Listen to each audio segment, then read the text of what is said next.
Welcome to the Cleveland Browns preview on the Barbershop Network. I'm G. Bush. Who do we have with me as always? John Kosko, as always. I was, he's like, and as always, I asked him, I said, man, listen, did you lose a bet of some sort? Are you aware that you do have the Kansas City Chiefs red on? He's like, yeah, nah. It's not really. I just good. Goes good with my complexion. That's why I'm wearing it. So let's just get first of all, I want to say thanks to everybody. The first show of the year did really well. I think we're almost close to 7,000 views. We want to thank every single person for taking time out of their day to watch the review show. So the preview show, excuse me. And we really want to thank you guys. Please continue to support it. We try to do these every single Wednesday. We try to make sure this is out and about. So thank you. Continue to support the programs. Continue to support us. Follow us on Twitter and make sure you donate. If you want to donate, you can donate at Cash App. It'll be up above. You can donate on PayPal as well. And make sure you hit the like button to make sure this gets seen by as much as people as possible. And thank you for your support. Cleveland Browns versus the Kansas City Chiefs, man. And John, the Browns had a lot of good stuff. They had a lot of good stuff, man, but didn't come up with the win in the end. Pro Football Focus came out with a lot of their grades, and there's a lot of people that rolled out and did some really good things. Joe Bitonio, I think 90-something, 95 or something. There was a guy, I think Conklin, 91 or something. And then Malik McDowell, one of the favorites of the show. McDowell, third highest defensive lineman in the league so far. Your thoughts on some of the good and bright aspects, mostly up front for the Cleveland Browns? Yeah, so like you said, the Joel Bitonio, highest graded guard, week one. He was a monster. He was excellent in all facets of the game. He was great in pass protection, run blocking. Overall was a 93.5. Jack Conklin, I know everybody looks at the one play where he was beat by Chris Jones for the sack. But part of that was, I wonder if he had like a miscommunication with the snap count, because he didn't get out of the stance until after everybody else did. And you're not going to win when you do that against Chris Jones. His run blocking grade was a 94.6. He was an absolute mauler in the run game. So, obviously good spots there. JC Treader was excellent as always with a 78.1. And Jedrick Wills, before he got hurt, was grading well. He was at a 72.8. I know that he had some fun poking at PFF with on Twitter today, if people go to his Twitter account. But we've always graded the Browns offensive line, extremely well, because they play extremely well. Wyatt Teller wasn't up to his normal stuff. I think there was some good, and he had some misses. But I think overall, though, from an offensive perspective, they did mostly enough to win this game in the first half. And I would say that even into the fourth quarter, that the first drive they had in the fourth quarter was pretty good. And then, like you said, Malik McDowell, he was excellent. And we talked about him last week, where he could take this preseason that he looked really good at. Yes, it was against second string guys in Atlanta and second string guys in New York, but he looked like the explosive athlete we thought he could be. And now he's going to go up against starting NFL linemen. He followed up with an 83.0, had that monster play right off the bat with a tackle for loss for the first play of the game. He was good. And I think what you have at that defensive front is very exciting for the future. The defensive line, I noticed a much more better get off. I noticed them pushing the pocket. There was a couple times they lost gap integrity, and Patrick Mahomes stepped up and moved in the pocket and got some a scramble for some first downs. One of the things I would like to see, and I talked about this in a video, I would like to see more movement. I would like to see more movement from guys that are really athletic, like a Jadeveon Clowney, a Myles Garrett, Malik McDowell that could push the pocket in the middle. I would like to see more stunts. I would like to see guys standing up more before the snap. They do have one. I don't know if that's part of their scheme. I think Clowney stands up a lot. But I would like to see more spy techniques. I would like to see guys dropping into coverage. I would like to see just overall more activity and confusion with this front.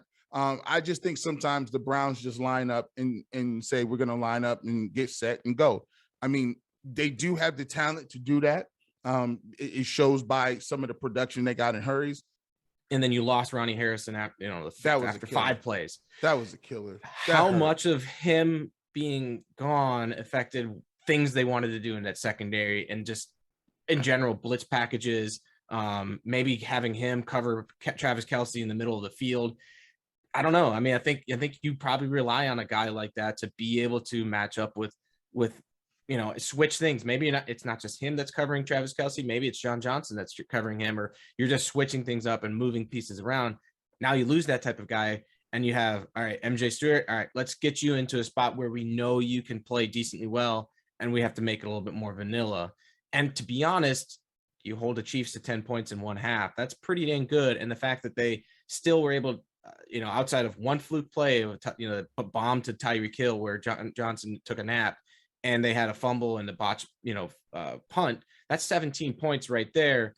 Do you believe that Joe Woods has what it takes to out-maneuver, out-fox, out-wit, out-scheme Andy Reid?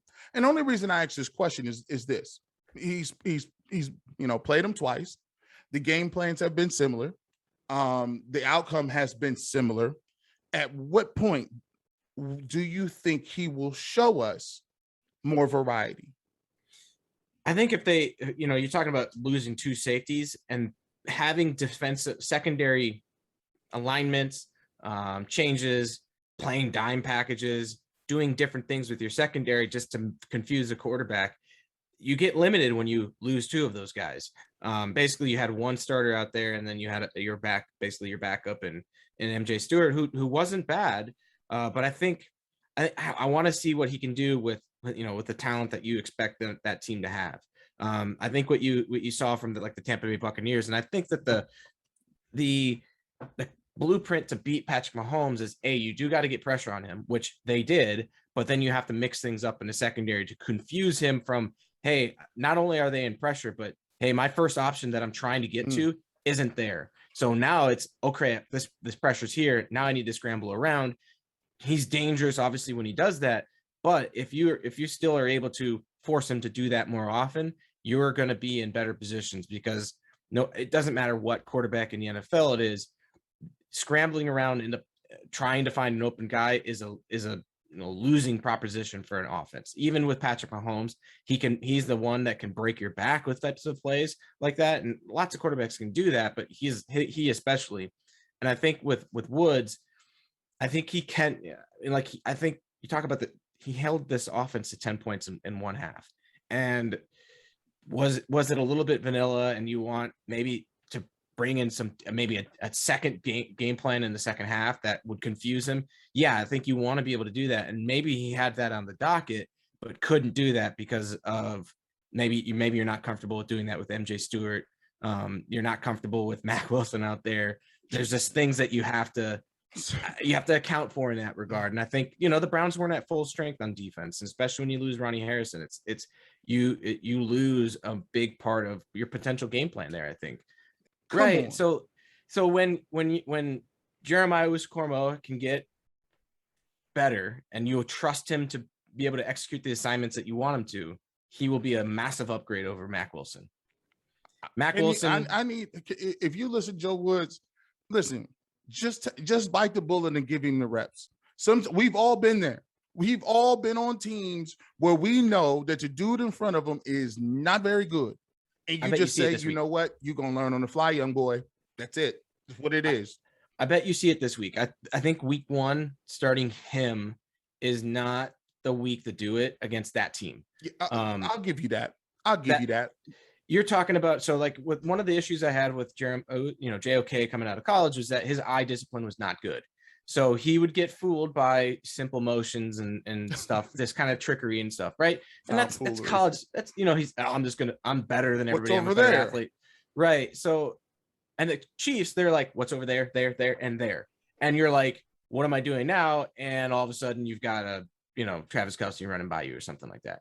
And it's with that team, they do so much misdirection. You're not going to get that with the Houston Texans at all. So I think moving forward, I would like to see I think we're going to see a lot more of JOK moving forward. I think that was a rough first team to go against to have him especially play. Break today. When we come back, we will get into OBJ. We thought he was going to be back. We thought he was going to be in, and they hit us with the not so fast, my friend. We'll talk about him. Will we see him this week, and we'll get our thoughts on that. And John Kosko will let us know how big of an upgrade will OBJ be if he is playing. And we'll also talk about the guy that actually showed us a little something in this place, young rookie stepping up. We'll come back and talk about all of it. It's G. Bush. It's John Kosko. It is the Cleveland Browns preview show on the Barbershop Network.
We back on the Browns preview show on the Barbershop Network. G. Bush and John Kosko. Let's get to it. Odell Beckham Jr. We thought we were going to see him. By all reports, we watched Jarvis Landry's offseason stuff. We watched, we watched all season. We watched in practice. And Odell Beckham Jr., by all reports, was ready to go. He went out and practiced, and he went out before the game. And, he had a talk with Coach Kevin Stefanski, and evidently did not feel comfortable enough to go out and practice, go out and play and give him, 100% on as many reps as he would. Coach Kevin Stefanski was not comfortable with that, and he was ruled out for that game. John Kosko, when you heard that go across the inactives, what was your thought process, and what effect do you think that had on the game? Well, I didn't find out that he was not playing until basically the kickoff was going on because I'm working like a different game. And so I'm thinking, well, there goes for my fantasy team with Odell Beckham Jr. I have him on my team, by the way, too. He's on the bench, I was like, oh crap, I didn't have time to take him out of my lineup. I should have put Jamar Chase in, and he scored 20 some points. When I found out, I was like, well, that's odd because he, like you said, by all accounts, all reports, all the videos we've seen, Instagram, where he just looks incredible. I just kind of figured that he was going to be playing because I thought, hey, you're being smart with him. Don't play him in preseason, all that stuff.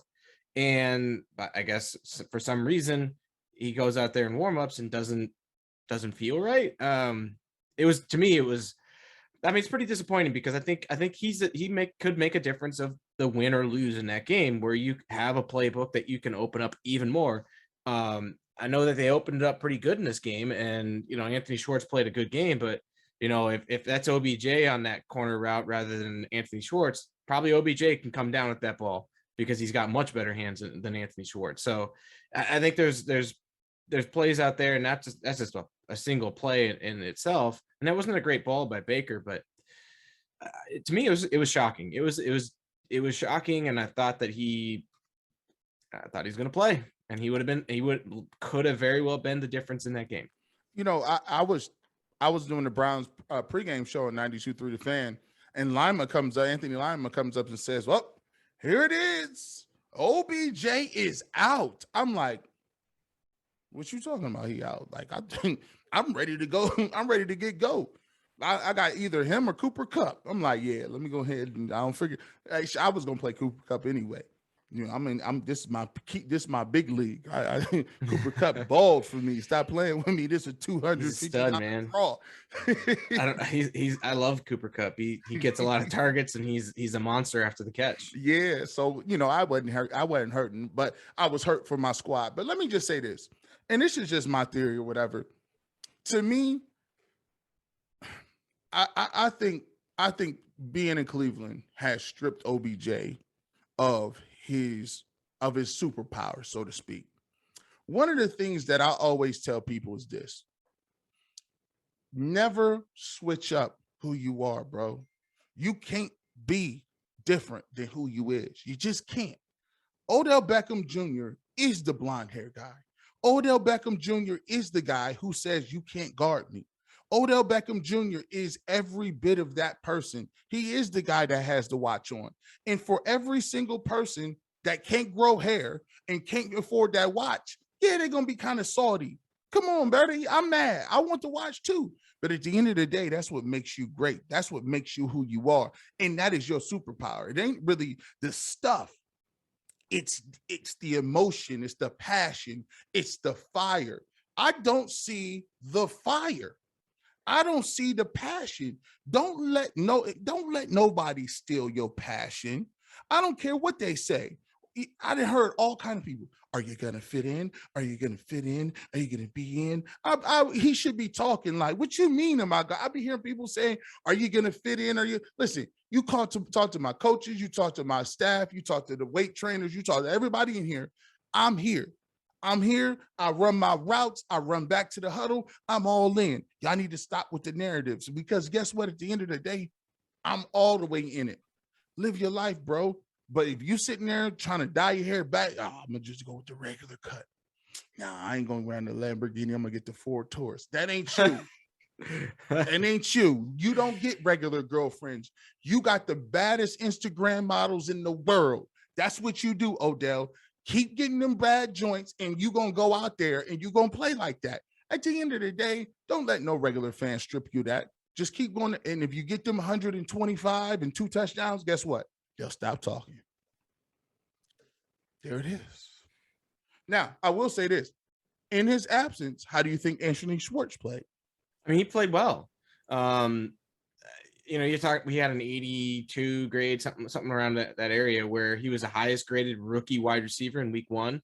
You know, I think he what you kind of saw from him is that his speed is on display, right? That is clearly evident. And the Kansas City Chiefs adjusted their game plan to account for that. They started rolling coverages his way to account for, hey, this guy's on the field, this guy's going to burn. We have to get somebody over the top of him.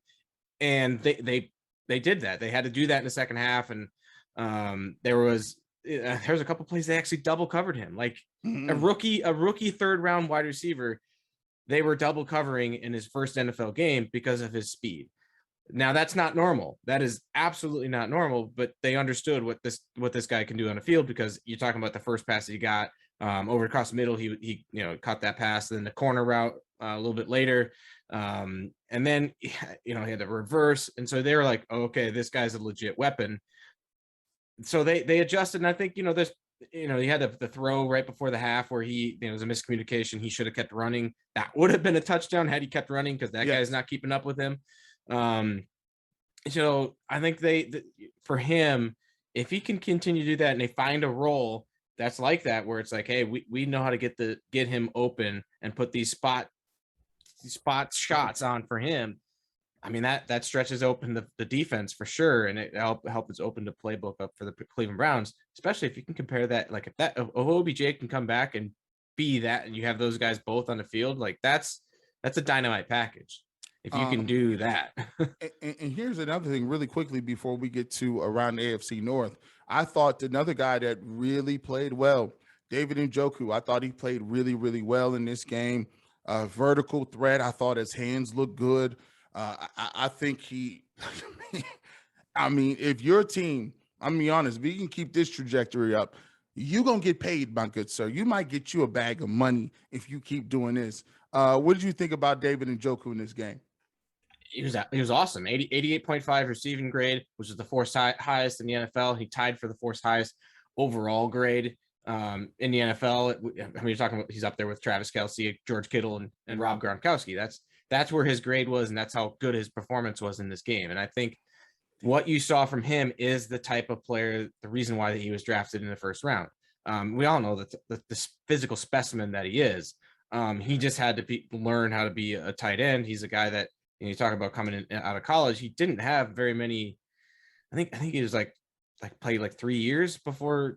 I don't think he really played much at high school at all and everything. So he's still learning the position, growing into his body. So finally has a coaching staff that can get behind him and actually coach him up. And you're seeing what that can be. And if he can continue to do that for the rest of the season, I mean, that's just another weapon for this offense, and especially a weapon that they didn't feel like they had last year.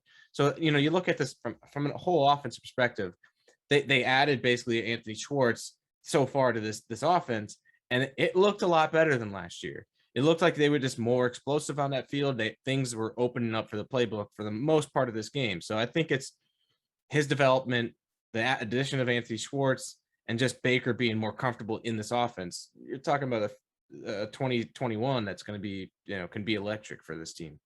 All right, let's go around the AFC North a little bit, and when we get back, we'll do that. It is the Browns preview show on the Barbershop Network.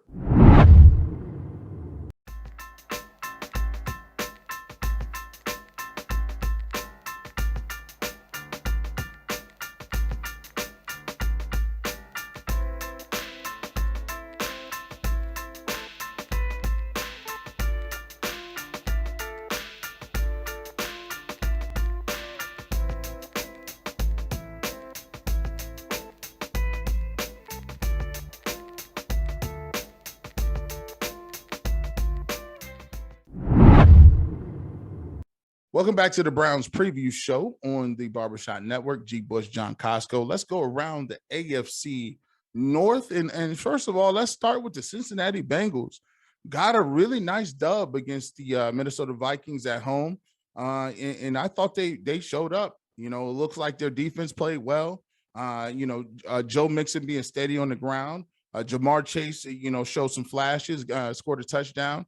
And, Joe Burrow's back in the building. So what did you think about that game against Minnesota and your thoughts on the Bengals? Yeah, I think the biggest thing is that, Burrow played and he was okay, right? I think coming first game back from this injury, he looked hesitant. He didn't look like his normal self, but he didn't look bad. His grade was a 69.7, so it's nothing special, but it wasn't a disastrous game or anything like that. There were some movements in the pocket where I thought it was like, he's babying that knee and everything, but I think you saw some of the big time throws that he could make. The touchdown to Jamar Chase, he didn't drop a single pass in this game. The offensive line looked solid in this one. It wasn't great, but it wasn't a huge detriment. I think Jonah Williams looked good at left tackle, and then on the defensive side of the ball, I like what they're doing on defense. They're doing like a Pat Narduzzi type thing, which is you're running cover 3 with 5 defensive players in coverage and blitzing 6, which is not normal. You do not normally do that, because if you're that's a college thing that you're hoping that you can confuse that quarterback and get to that quarterback before he can find an open receiver. You can do that in college. It's not something you normally see in the NFL. So, but they were doing a lot of mixing up with their coverages, blitzing a lot. They were really trying to get after Kirk Cousins, and rightfully so, because that offensive line for the Minnesota Vikings was bad, and they were wreaking havoc on that offensive line. So I like what they showed week 1. I thought they played a pretty dang complete game. It felt like they let off the gas to let them come back and obviously go into overtime. But they should have won that game handily. All right. So looking at moving forward to this week, obviously the Bengals with that win go to 1-0, and they're going to be at Chicago, who is 0-1. That's a 1 p.m. kickoff on Fox. Who do you like in that game and why? I like the Bengals, and I think you look at that offense that the Bears have. It's Andy Dalton is a fine quarterback, but he's obviously nothing special, and he's going to execute your offense and nothing more. Unless they start, sprinkling in maybe some Justin Fields and some types of packages. I know they don't trust him yet to, read defenses and get them in the right protections and all that and protect himself. But the defense is not good. Obviously you have Khalil Mack, who's a monster. Akeem Nicks is great up front. Roquan Smith, I think, is a solid, linebacker. But you look at they're starting Deshaun Gibson in that secondary. I like Jalen Johnson and Eddie Jackson in that secondary, but they are putting a lot of players out there that Kyle Fuller's not there anymore. That was a stud, and that makes a big difference when you have good secondary players. And now they're kind of down to 1.5, maybe 2 good secondary players, and they're really trying to patch things together when you're talking about some journeyman safeties and cornerbacks that are starting for them. You know what? See, this is my problem. I don't know why coaches do this stuff. Everybody in Chicago is saying, every guy in that locker room, every fan is like, dude, play Justin Fields and stop playing around. And I don't know why coaches always think they're the smartest guys in the room. Why are you trying to get yourself fired, man? Listen, if you think you're going to come out here and lose 5-6 games and then go, I've seen this narrative play out time and time and time again. And these coaches are so dumb. If you think you're going to go to them and say, well, I started Andy Dalton and it was my decision, but he sucked. So we were out of the playoff race. So I played Justin Fields, but he looks like he's good. Can I come back and coach him? No, you're dumb. You should have started him from Jump Street. Why would we let you around him anymore? He's already pissed off at the fact that you didn't start him to begin with. Hugh Jackson. Oh, I forgot. You're not Hugh Jackson. You're just another guy who does what Hugh Jackson does. See this? What are you doing? What are you doing? I don't hate to not start him. I don't think he's. The problem with Justin Fields, I get it. Like, he is a way better quarterback. He's going to be a much better quarterback than Andy Dalton ever was in the NFL if he can develop reading defenses. The problem with him is that he does have an issue reading defenses. And you're talking about trying to getting rid of the ball in a timely manner within the rhythm and timing of the offense. He doesn't do that. He held onto the ball in preseason like 3.6 seconds average of drop back. So that means he's just like playing backyard football out there a lot of the time, because he's like, all right, my first read's not there. And then he's bailing and getting out of there and trying to find somebody on a scramble drill. I get the reason to not start him because of that. You want to be able to him to be able to execute the offense that you have out there. I always say this. Is it more likely you're going to get fired for playing Andy Dalton or Justin Fields? Like, I don't think coaches think like that. I don't think he really thinks like that. I don't know why. I'd be confused, man. I think he thinks about it from a standpoint of like, all right, what's the best long-term thing for this quarterback? And the best long-term thing for him is to not start him when he's not ready. That's, to me, I'm just going to say it. People were like, oh man, RG3 was trying to develop, and nah, bro. The Shanahans was like, yo, we got to run this because that ain't never happening. You got to, some quarterbacks, they'd be like, you're going to be an answer for 5 to 10 years. That 10 years is a long stretch, bro.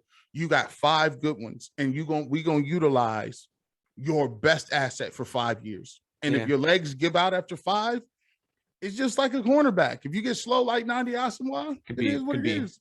Yeah. Oh man, that guy was a stud. I love that guy. He was a stud. He's like, dang, that's a good example. He was cold, super. Man, cold. he was so good. He had, I think one year he only gave up like single digits and like catches. Like he was just that good. He just shut down one side of the field. Even with the Raiders, like he was that cold with the Raiders. Like he just didn't throw to that side of the field. He was so good. That his jersey was just clean. Yeah, just white. I love that guy. And then he went to the Eagles and he's like, I'm done. I got my money. I'm done. I have no more hamstrings. I'm like, you have no quick twitch muscles? Nah, man. My wife is cold. I go with Kerry Washington. I'm like, I would get out the game too. Bye. Let's go to the next game. Now, here we talked about this a little bit. Buffalo Bills versus the Pittsburgh Steelers. Now, I said the Pittsburgh Steelers wasn't done. Pittsburgh ain't done. Big Ben might look kind of on the dusty side, but that Pittsburgh Steelers D travels. Pittsburgh goes into Buffalo and gets a real big win of the weekend. I think one of the biggest wins of the weekend. Buffalo and Josh Allen. Look, man, I said last week they get him shotgun 5 wide, 4 wide. Look for Diggs, look for Cole Beasley, and that's what they're gonna do. Come hell or high water. I don't know if that's gonna rock. I don't know if it's gonna rock, and it didn't work too well for him. What were your thoughts on that game? Was it kind of eye-opening for you, or did you kind of expect that to happen? So, I mean, all eyes were on the quarterbacks in this game. I think one was, is Ben Roethlisberger, did he need a year to get over that shoulder, elbow surgery, to get his arm strength back, to look like the Big Ben that we know of, years past? He had a 38 grade and looked awful doing it. He had no big time throws. I would just say no. I don't even have to look. But I would just say no. Nah. Like anything that was beyond 10 yards looked like it was an absolute chore. That like I had better arm strength than him. So Kosko, for all, any fans out there, is there a yard attempt limit, yards per attempt limit on big time throws? Can you have a big time throw and it be like a bubble screen, or you got 5 yards slant? God, no. No, you have to basically. I don't think there's ever anything under 10 yards that you could have a big time throw with. You're talking about maybe in the red zone, corner of the end zone type stuff or whatever. Back shoulder fade and yeah, where you're just like, man, that was like perfect in game situation wise. Yeah, first and 10 on the 25, big time. There were throws. Anything that was beyond 15, it looked like it was just a duck just shot it out of the air, and it was just like, is this thing ever coming down too? It's like it was bad. And I don't want to keep ripping on Ben. Like, I think for the Steelers, they have a team that they have the weapons, Chase Claypool, Deontay Johnson, James Washington, Juju Smith-Schuster. Those guys are studs. And that's a receiving core that can be top 5 in the NFL. And that you can, if you had a quarterback that could throw it to them, would be like, all right, this team is dangerous, because we always know that the Pittsburgh Steelers defense is going to be an absolute nightmare to go up against. You had TJ Watt, who signed his monster deal or whatever, but you added it Melvin Ingram, which I had forgotten about, and like he had a monster game of like a 90-some grade, and then Cameron Hayward had he did Cameron Hayward just things. What Cameron Hayward does, and it just being just big in the middle, just solid. Yeah, and now you have 3 guys that are going to be grading 85 plus on that front, where you're just going after the quarterback. Like, that's just unfair stuff. The issue with the Pittsburgh Steelers, though, is, like I said, Big Ben, and the secondary doesn't, like, they run what they run in the secondary, so you can exploit what they do in the back end. But like, Josh Allen looked awful. Like, he wasn't awful. Like, he didn't look like Big Ben bad, but like his inaccuracies that what Josh Allen is, you take away last year, and it's like, okay, his accuracy is just bad. He overthrew a seam ball to a guy that was wide open on the seam by like 15 yards, and the defensive back that was 5 yards behind him couldn't even get the ball because it was so badly overthrown. Like, that's how bad his accuracy was, and that's like what we know as Josh Allen to be. And then he had a screen pass that was he underthrew it into the dirt, like 5 yards short of the guy. And I think last year you talk about it, one of the reasons why he graded so well and he played so well is that they utilized the play action pass, and he was one of the highest graded quarterbacks utilizing play action pass. He was excellent in that, because you're getting Stephon Diggs and Cole Beasley open over the middle of the field. So because those linebackers suck up on play action. Now it's like, hey, we know how to stop Josh Allen. So it's a matter of like, can these Bills adjust to what defenses are going to give them now? let's kind of touch down and get your opinion on the Steelers this week. 1-0 Raiders just come fresh off the dub. They got over the Ravens in a really good game we're going to talk about here in a couple seconds. So you got the 1-0 Raiders at the Pittsburgh Steelers. That's a 1 p.m. Kickoff game on CBS. Steelers are 1-0 after coming off the win for the Bills. Who do you got in that game and why? Steelers are at home, first game at home, and you're talking about a Raiders team that was on Monday Night Football that went into overtime and really had to play like a dogfight. I like the Steelers in this one, even with Ben. You're talking about that Steelers defense is just going to be just a problem for a lot of teams. I think the Raiders can do things to mitigate that, but I don't think their defense is not going to matter too much in this game because I don't think Ben Roethlisberger can do much. But that defense for the Pittsburgh Steelers, that's just a hard defense to go up against weekend, on a short week. So I think I like the Steelers in this one. It'll be a close game, and I think it's going to be like 16-10 or something like that. But I like the Steelers here. All right, let's really quickly get through this last one. One of the more entertaining games of the weekend, the Baltimore Ravens at the Las Vegas Raiders. Baltimore looked good for a lot of this game. They took a 17-10 lead into the fourth quarter. This game eventually went into overtime, and the Raiders scored 23 points in the fourth quarter in overtime to win this game 33-27. The Raiders go to 1-0 and the Ravens go to 0-1. What were your thoughts on this game? Lamar Jackson, ran all over the place. He had a Lamar Jackson-esque game. 12 carries, 86 yards. He didn't have any touchdowns on the ground. In the air, he had 19 for 30. His completion percentage was 63% for 235 yards, 1 touchdown, and his QBR was 106.7. So on paper doesn't look too bad. Completing 63% of his passes, 1 touchdown in the air, 86 yards on the ground.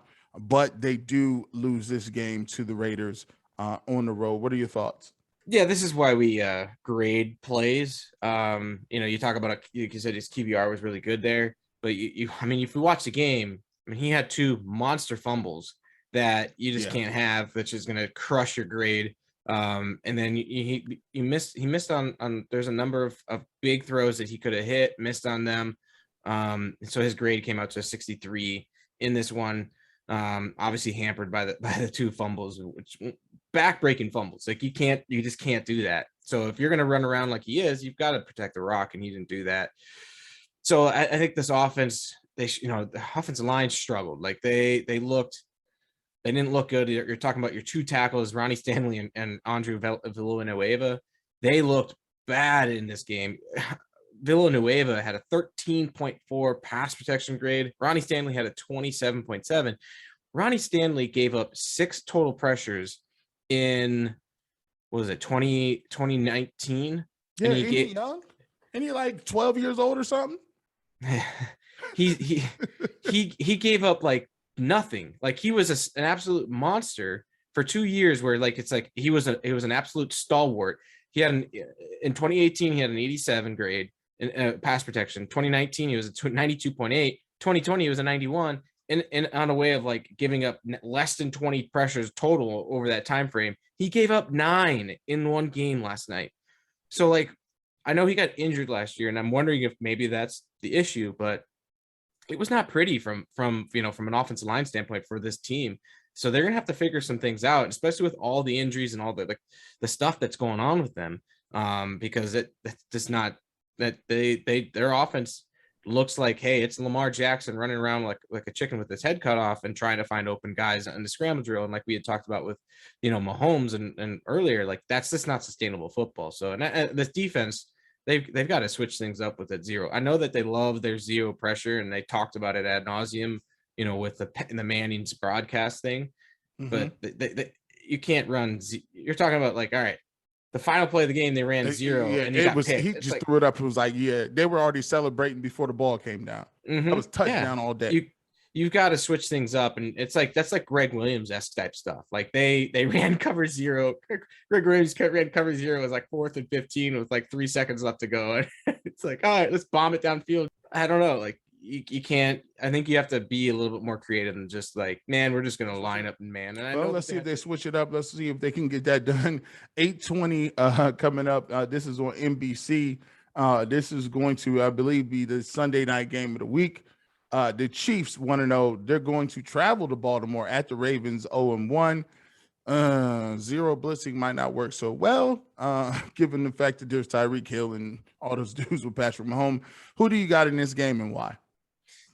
I got the Chiefs, right? So Mahomes is a different animal that they also, this is like their kryptonite. The Ravens never have done well against the Chiefs. They get down big and then they have to do some type of comeback, and they really kind of struggle in that form. You know, this is a team, the Ravens, where they need to be out in front to get from the get-go, and then utilize that running game, that strong running game that they normally have, which now is like, you know, it's kind of suspect because of all the injuries they have, if they're for running backs, and then like this patchwork offensive line that they got going on. So I like the Chiefs in this one. I just, Patrick Mahomes in September has just been an absolute nightmare for defenses. He's gonna feast. All right, so let's keep it moving, man. Let's go right along and let's go behind enemy lines. We will preview the Cleveland Browns and the Houston Texans. So this is a game to me, you know, this game is a 1 p.m. kickoff game. Houston's 1-0 after coming off a win. Cleveland, of course, is 0-1 after the tough loss at Kansas City on Sunday. This is a game to me. I think the Browns have to. They got to get this one. Got to get this one. You know, in this day and age of 17 games, it's going to take 11, 12, 13 games to get into this playoffs. And as you can tell, now I always tell people, every single win you get counts. You look at teams that aren't supposed to be good, Broncos and the Texans and the Bengals. You know, the league is littered with teams that shouldn't be good. But at the end of the day, it's all about, you know, what your record is. There's no rankings. This ain't college football. Nobody starts above anybody else. So the Browns have to come in here against the Texans and get this win. Deshaun Watson ain't there. They don't have DeAndre Hopkins like last year. The name brand recognition, you know, you actually got Jadeveon Clowney. There's no J.J. Watt anymore. So for me, I think this is a game where the Cleveland Browns have to come out.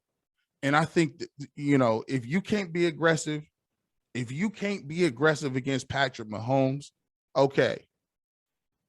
But damn it, that's Patrick Mahomes. This ain't the Patrick Mahomes, Andy Reid, Travis Kelce, or Tyreek Hill. The Cleveland Browns should be out here being extra over the top aggressive. I mean, they're starting Tyrod Taylor at the quarterback position. He's a fine player. He's typically a guy that you can, he's a mobile quarterback. He has a big arm and he can make some big time throws, and he's going to take care of the ball. But he, you know, so I think what we saw from him when he was with Cleveland wasn't indicative of the type of player that he is. And, you know, you're talking about you're being coached by Hugh Jackson and stuff like that. But like they're starting guys like, you know, Pharaoh Brown, who's former Brown as well. You got Danny Amendola, who was assigned like a week ago, Justin Britt, Chris Conley, you know, guys that just don't strike fear at all into you. Brandin Cooks is probably their one big name type guy that they have on their team. So it's a team that from an offense perspective, like they're not great. So you should be able to you know, handle these guys pretty good. You know, and you're talking about it. They went up against a team that was, for a reason, had the number 1 overall pick last year. And I mean, Jacksonville, like, is, you know, all the moves that they did, and, you know, having Urban Meyer, and, you know, how they have Trevor Lawrence, they still are a ways away from contending for a playoff spot, because they have a lot of holes on that team, defense and offense. So, you know, from a defensive perspective, like they're starting guys like Christian Kirksey. Everybody remembers him, right?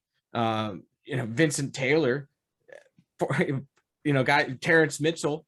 So you got 3 former Hey, Browns. man, you're supposed to be eating. I'm sorry. You keep rattling these names off. These dudes is getting victimized here. Kirksey couldn't stay.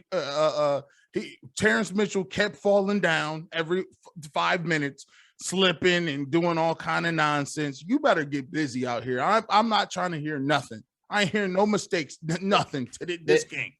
Right. This is a game that the Browns should dominate easily by multiple scores. And if they don't, then you're kind of wondering, all right, what is going on? But this is a game that, like, because of the talent that the Browns are, the expectations you have for the Cleveland Browns, they should come out here and win double digits. I don't even know what the spread is. It should be double digits, and they should be able to cover that because, I mean, they're starting guys on their defense named Charles Omenihu, Malik Collins, Kamu Grugier-Hill, Vernon Hargreaves, who's been around the league a couple of times because he was not good enough as considered a bust as a first round prospect. So like, this is a team you should be able to handle your business. All right. So we talk about handling your business. Give me an X factor for this game, and I'll go ahead and start with it early. X factor for me, Jadeveon Clowney. You're the X factor. You coming back to the spot. You playing against a team that you got drafted by. You had a solid game, but I need more than solid. I need you to make a mark in this game. I need a couple of sacks from you. I need you to be in the backfield. I need some things from you. My X factor of the game is Jadeveon Clowney. Who is your X factor of the game? I'm gonna go with Kareem Hunt. I wanted to see more of Kareem Hunt I did too. In that game against the Chiefs. I think when he was out there and he got the ball, he played well, and pretty much every time he gets the ball, he plays well. And I think he's a guy that, when you put him out there, you don't know if the Browns are going to be running it or passing it. And so I think he's a guy that can, he can get 10 plus touches in a game and get you 100 plus yards and a touchdown, and just kind of, put pressure on that defense of, you're just putting them on your heels. You don't know what they're going to be throwing out at you. So for me, I like Kareem Hunt as the X factor. He could be a difference maker for the Browns in this game. All right, let's hit it off. Let's go to the predictions. And I'm going to go with the prediction first. This is supposed to be easy money. Listen, the Browns need a win. They're at home. You need something to get some of that home cooking, get that nasty taste out of your mouth about the Kansas City Chiefs. I got the Browns up, putting big points up. I got them 37-14 Cleveland Browns. What do you say? Yeah, so I did look it up. They are 12.5-point favorites. With the over-under being 48 points. So I think you're kind of spot on there. That should be like a 35-14 type game, basically. So I like that score. All right. So there we have it, man. There we have it. As always, man, this is the Browns Preview Show. One more time, if you're not subscribed to the channel, please subscribe to the channel. Make sure you hit that like button and also subscribe. And make sure you hit that bell notification so you can get all of the videos, all of the content, and especially the Browns Preview Show here on the Barbershop Network. Please donate. You can donate using the Cash App or PayPal. You can use the link up above. It should be already up here on the screen. And we want to thank you in advance for supporting the Browns Preview Show. For John Kosko, I'm G. Bush, and it's the Browns Preview Show on the Barbershop Network.